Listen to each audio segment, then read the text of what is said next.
Good day, everyone, and welcome to our podcast discussion for EDSC 301 History of Science Education. Our episode today is titled Knowledge for the Few, Science Education and Pedagogy of the Elite.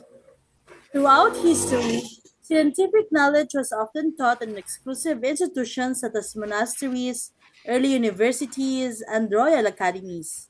Access to these learning spaces was typically limited to those with social privilege, formal education, or institutional connections. This raises an important historical and educational question. Did pre modern instructional methods in science intentionally create social barriers between the elite and the masses? As we conduct today's podcast, the panelists will not only discuss what happened historically, but also examine how historians interpret these developments, what perspectives might be missing from the narrative, and how these historical patterns might still influence science education today. Without further ado, let me introduce our panelists for today. For our panelist number one, we have Sir Christopher Bernard S. Benong. He is a professor at Foundation University. Our panelist number two is a native from the City of Love, teaching at the University of the Philippines, Visayas. He is Sir Neil Bryan A. DAPETILLO. For our panelist number three, I present to you my colleague from the Department of Education from the province of Aklan. He is currently teaching at Baybay Alibagon Integrated School. Ladies and gentlemen, he is Sir ALDRIN IJALO. And for our last but surely not the least panelist, he is teaching at Ramon Magsaysay Memorial Colleges Incorporated. He is none other than Sir Roderick T. Malinaw. Now, with these four panelists at the helm, let us begin our discussion with our first set of questions. Based on the readings, do historians suggest that early science education was deliberately restricted to elites? Or was this exclusivity primarily a result of broader historical conditions? I invite each of our panelists to share their perspective, starting from panelist number one to panelist number four. Thank you for that one, ma'am. Historians generally argue that early science education was not deliberately designed to exclude people. Rather, its exclusivity reflected the social realities of the medieval world. Literacy was rare, and most individuals worked in agriculture or manual labor, leaving little opportunity for formal learning. Scientific and philosophical texts were written in Latin, accessible only to those educated monasteries or universities. Moreover, these institutions were few, urban-centered, and often tied to the church, requiring resources, connections, or patronage to attend. As a result, science education became concentrated among clerics and scholars, not by explicit design, but through structural limits that naturally privileged the educated elite.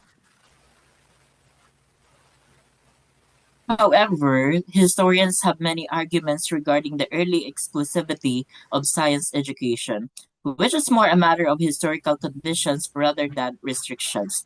In the medieval and early modern periods, the access to scientific knowledge and a formal education is more a matter of historical conditions. In this sense, the elite benefited more from the early formal education because they were the only group with the resources and social status to access formal education.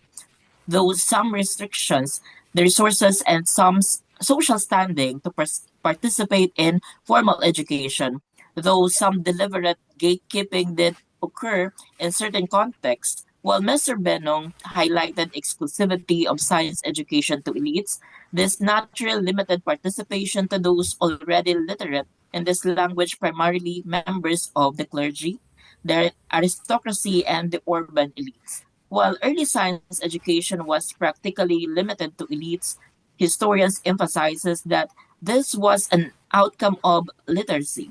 institutional frameworks, and economic realities rather than a deliberate effort to monopolize knowledge.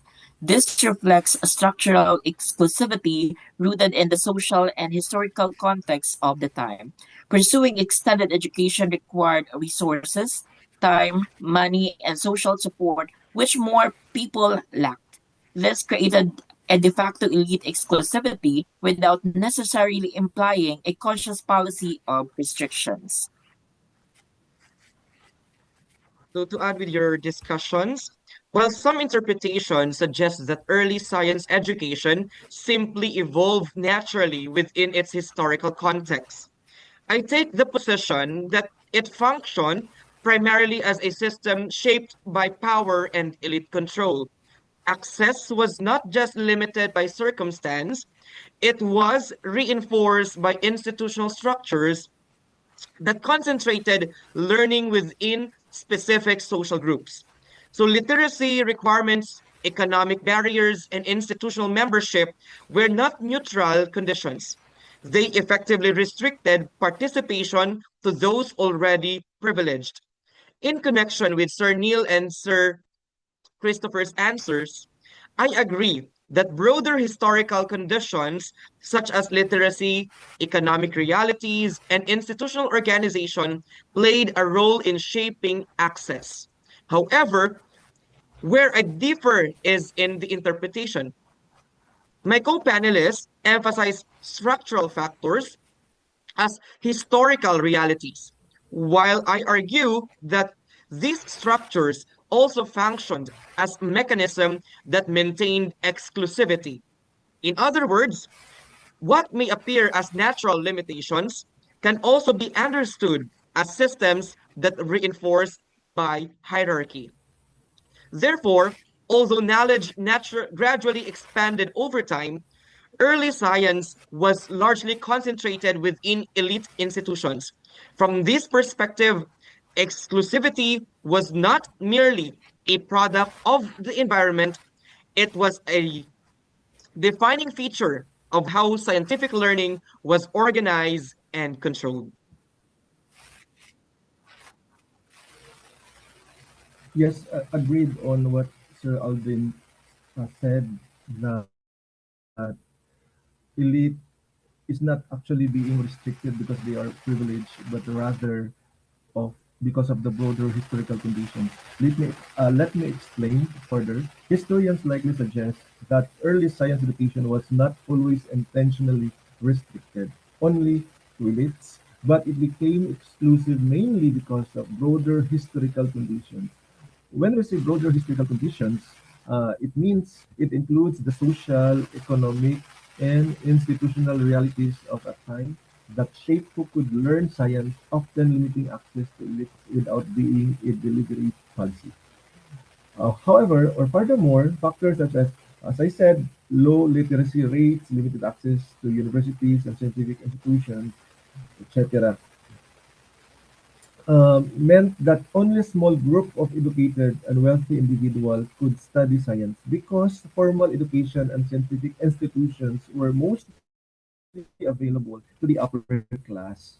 Science education naturally became associated with elite groups. Therefore, the exclusivity of early science education was largely the result of social and economic barriers, although these conditions still allowed elites to dominate access to scientific knowledge. Thank you. Thank you, dear sirs, for your enlightening answers. They are balanced analyses that highlighted how both social structures and institutional decisions likely shaped access to scientific knowledge. Many historical narratives about science education focus on major scholars, institutions, and intellectual traditions. Now, for our next set of questions, how does the author from our reading materials frame this history? Does the narrative treat science education as a neutral progression of knowledge? Or does it highlight how social power, class, and institutional authority shape who has access to scientific learning? What assumptions or biases then do you notice in the way this history is written? Let us have panelist number 4 answer them first, then panelist number 3, number 2, and last would be panelist number 1.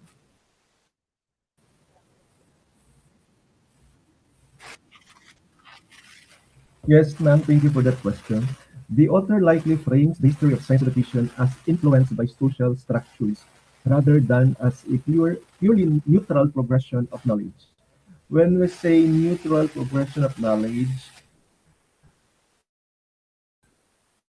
it means the gradual refers to how ideas, discoveries, and understanding build on earlier knowledge and continue to improve or expand.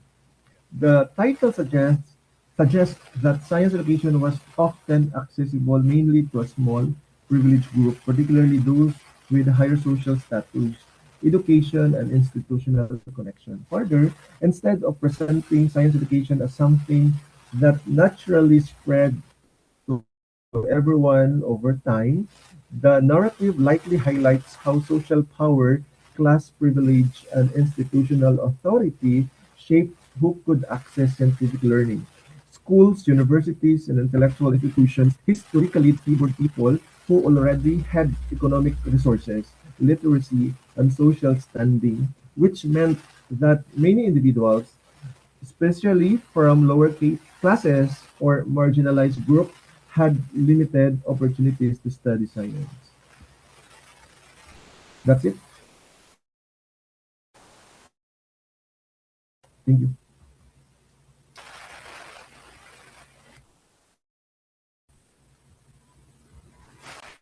Panelist number 3, Sir Aldrin. The author frames the history of science education primarily as a story of intellectual development shaped by major scholars and institutions. So this approach tends to present science as a neutral progression of knowledge rather than fully emphasizing how social power, class, and institutional authority influence the access. By focusing on prominent thinkers and formal educational system, the narrative highlights elite spaces as the main centers of scientific advancement. In relation to Sir Roderick's discussion, I agree with the point that literacy, economic conditions, and institutional structures played a major role in shaping the access to education. That perspective clearly supports the idea that broader historical condition influence who could participate in science learning. However, I also see a contradiction in how the narrative is framed.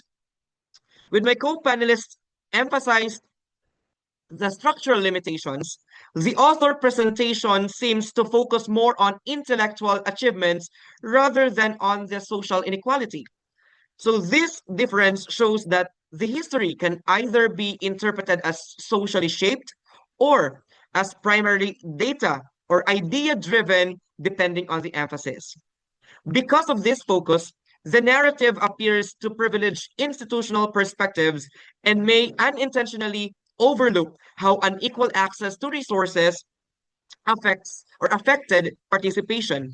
The underlying assumption seems to be that the progress is mainly driven by ideas and academic structures rather than by social forces. Therefore, the readings in the narrative leans toward intellectual progress, while the broader discussion, including my co-panelist Sir Roderick's answer, highlights the importance of social power and structural inequality in shaping the science education. While I agree with my colleagues, for me, the author frames the history of science education as deeply intertwined with social hierarchies and institutional power, rather than as a neutral, linear progression of knowledge. My dear colleagues emphasizes that science as a social progression and also a neutral progression, while the other one also highlighted that the elite spaces leads to scientific advancement. For me, that text highlighted how access to scientific learning was often based as a class, wealth, and social position. The author For instance, in the case that in the medieval universities and monastic schools, um, scholars were mainly drawn from the elite and the clergy, respectively, and not discovered and then shared equally, but how it was curated and controlled by the socially dominant.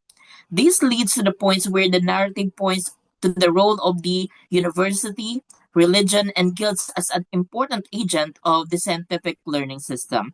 They were important for the access and practice of natural philosophy.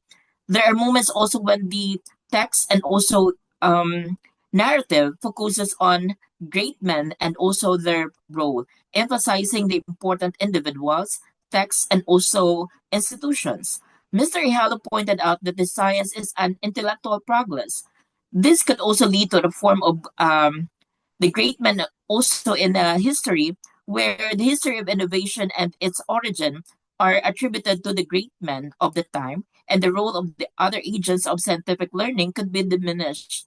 In other words, the author of the text approaches the topic of science education as a socially constructed process, which was also agreed by the previous panelists. And the bias occurs when the text privileges the more structured and also inclusive.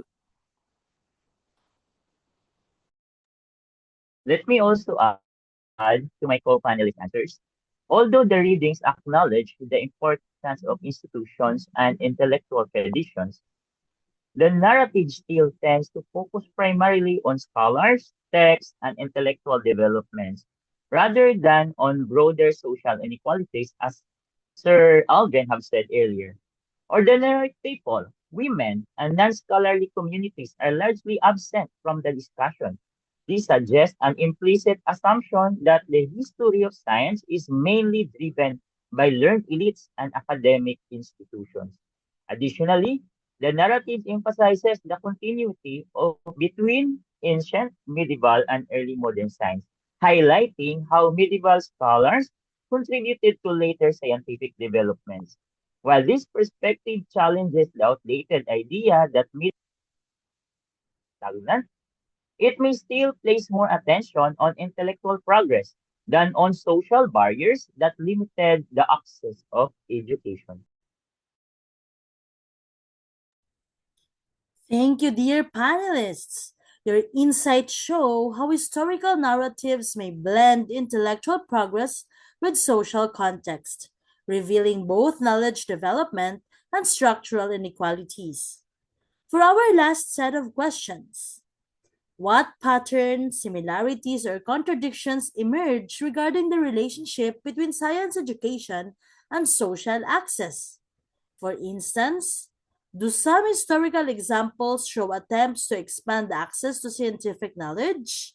Or do most cases suggest that science education functioned mainly as a privilege of the educated elite? Let us hear your insights starting from panelist number 1, going to panelist number 4. Thank you for that one, ma'am. The readings reveal a consistent pattern in which scientific education was largely concentrated among the educated elites, particularly those connected to religious institutions or universities.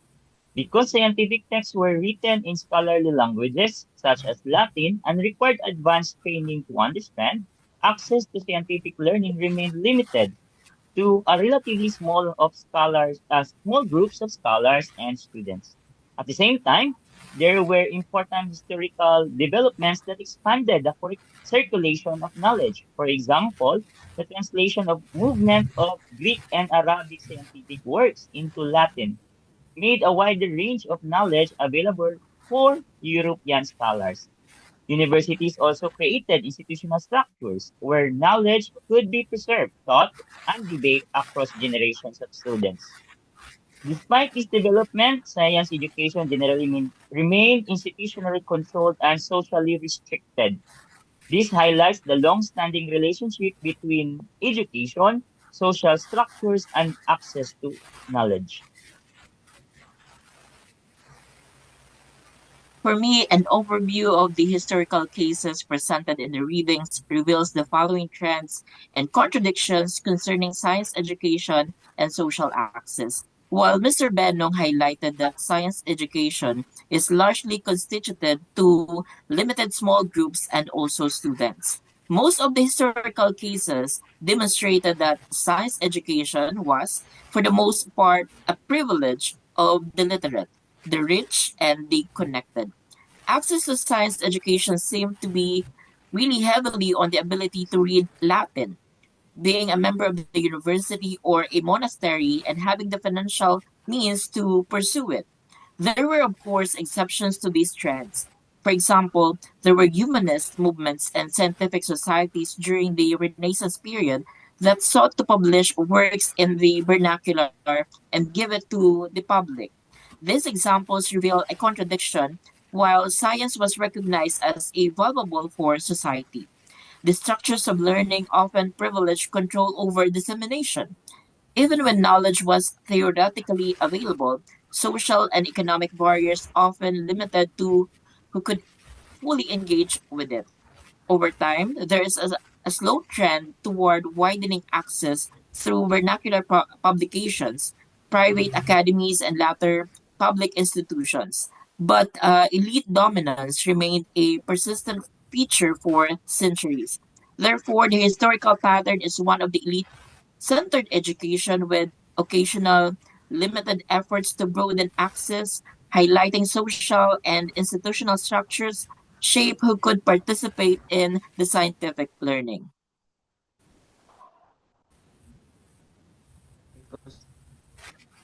So I think all of us panelists here will think beyond what was the usual story of elites versus the public. A different pattern really emerges. So science education wasn't just about who was allowed to learn. It was about how knowledge itself was structured and valued. In early societies, scientific learning was embedded in philosophy, religion, and institutional authority. So access wasn't only a social issue, it was also about belonging to a system of thinking. So over time, we see attempts to widen participation through universities, printed books, and eventually broader educational reforms. But even when information became more available, the power to define what counted as real science often stayed within institutions. This creates a subtle contradiction wherein knowledge may become visible, yet authority remains centralized. In connection with Sir Neil and Sir Christopher's discussion recently, which highlighted how literacy, economic conditions, and institutional structures shape access to education, my perspective complements that view by emphasizing that access alone is not a full issue. Even when access expanded, institutional authority continued to control recognition and legitimacy. So together, our point suggests that science education was shaped not only by social conditions, but also by systems of power that influence both participation and authority. In connection to my co-panelists, Sir Christopher, Sir Neil, and Sir Aldrin regarding this um, knowledge, science education, uh, in my take on this question, a clear pattern is that science education was often closely linked to social privilege. I think many historical examples suggest that access to scientific learning was mainly available to educated elites, and we cannot avoid the fact that elites are usually they are privileged for a higher education, and especially those who had wealth, higher education, and connections to institutions because they are privileged. Science education historically functioned as a gatekeeping mechanism where social privilege determined who could learn, teach, and advance in science. Wealth, education, and institutional connections created by a cycle that reinforced elite control over knowledge, leaving broader society largely excluded. However, these are also attempts to expand access to scientific knowledge over time, such as the growth of public education. lectures, and scientific publications for a wider audience. Despite these efforts, a contradiction remains. While science education gradually became more accessible, elite institutions and social barriers still limited full participation for many groups. Overall, the pattern shows that science education was both expanding and restricted at the same time, with elites maintaining the greater control over advanced scientific learning. Thank you. Thank you, our dear panelists, Sir Christopher, Sir Near Bryan, Sir Aldrin, and Sir Rod. Your thoughtful insights opened my mind and made me realize so many things. Today's discussion reminds me that history of science education is not only about the development of scientific knowledge, but also about who had the opportunity to access and participate in that knowledge. Thank you, everyone, and thank you for those who are listening to us in this episode of our EDSC 301 History of Science Education podcast, Knowledge for the Few, Science Education, and the Pedagogy of the Elite.